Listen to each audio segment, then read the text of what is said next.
Jemaah yang dimuliakan Allah Subhanahu wa taala, seluruh harta kekayaan Khadijah diserahkan kepada suaminya, kepada Nabi sallallahu alaihi wasallam untuk perjuangkan agama ini.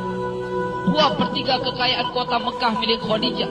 Tetapi ketika Khadijah hendak menjelang wafat, tidak ada kafan yang digunakan untuk menutupi Khadijah, jasad Khadijah. Bahkan pakaian yang digunakan Khadijah ketika itu adalah pakaian yang sudah sangat kumuh dengan 83 tambalan, di antaranya dengan kulit kayu. Jemaah yang dimuliakan Allah Subhanahu wa taala, dikisahkan satu hari Nabi sallallahu alaihi wasallam pulang daripada kerja dakwah. Ketika pulang masuk ke dalam rumah, biasa Khadijah menyambut, berdiri di depan pintu. Ketika Khadijah hendak berdiri menyambut, Nabi sallallahu alaihi wasallam kata, "Wahai Khadijah, tetaplah kamu di tempatmu."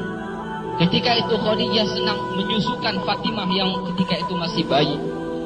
Tuan-tuan yang dimuliakan Allah Subhanahu wa taala, karena begitu pengorbanan Nabi dan Khadijah untuk agama ini, untuk macam mana hari ini kita kenal Rabb, untuk macam mana hari ini kita kenal macam mana kita solat, macam mana hari ini kita kenal Tuhan yang sebenarnya, kita kenal Allah.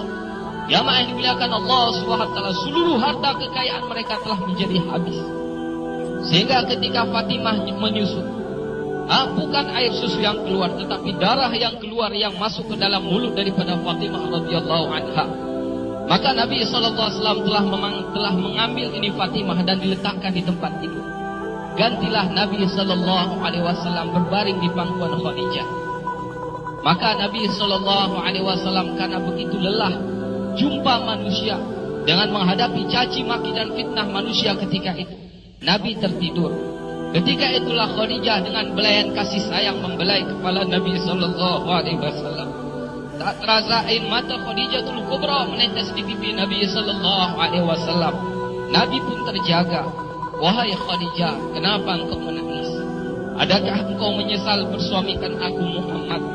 Dahulu engkau wanita bangsawan, engkau mulia, engkau hartawan, tetapi hari ini engkau telah dihina orang. Semua orang telah menjauh darimu. Seluruh harta kekayaanmu habis. Adakah engkau menyesal wahai Khadijah bersuamikan aku Muhammad?" Khadijatul Kubra kata, "Wahai suamiku, wahai Nabi Allah, bukan itu yang aku tangiskan. Dahulu aku memiliki kemuliaan. Kemuliaan itu aku serahkan untuk Allah dan Rasulnya. Dahulu aku punya kebangsawanan. Kebangsawanan itu pun aku serahkan untuk Allah dan Rasulnya.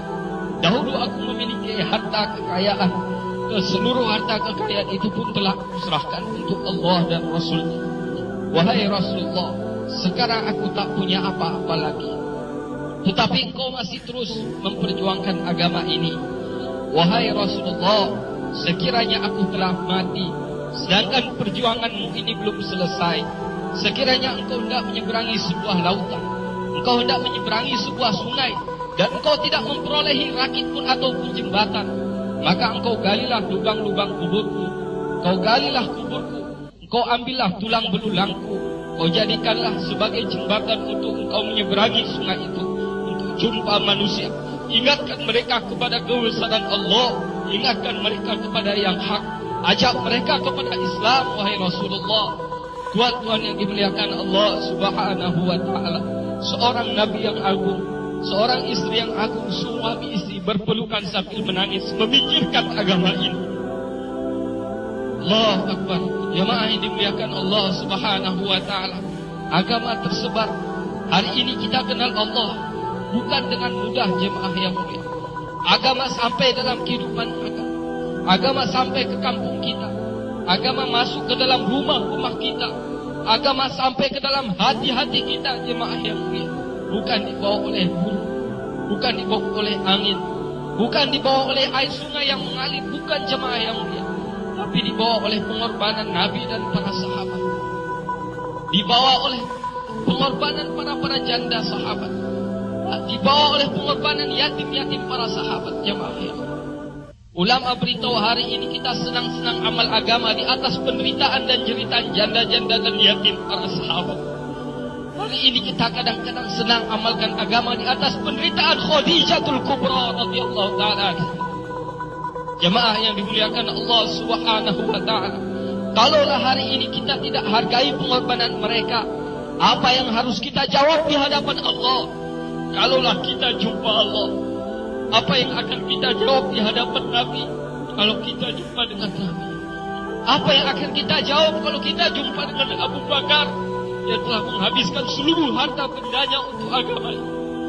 Apalah yang akan kita jawab, wahai ibu-ibu yang mulia, kalau ibu-ibu jumpa dengan sahabiah-sahabiah yang telah mengorbankan suami-suami mereka syahid di jalan Allah?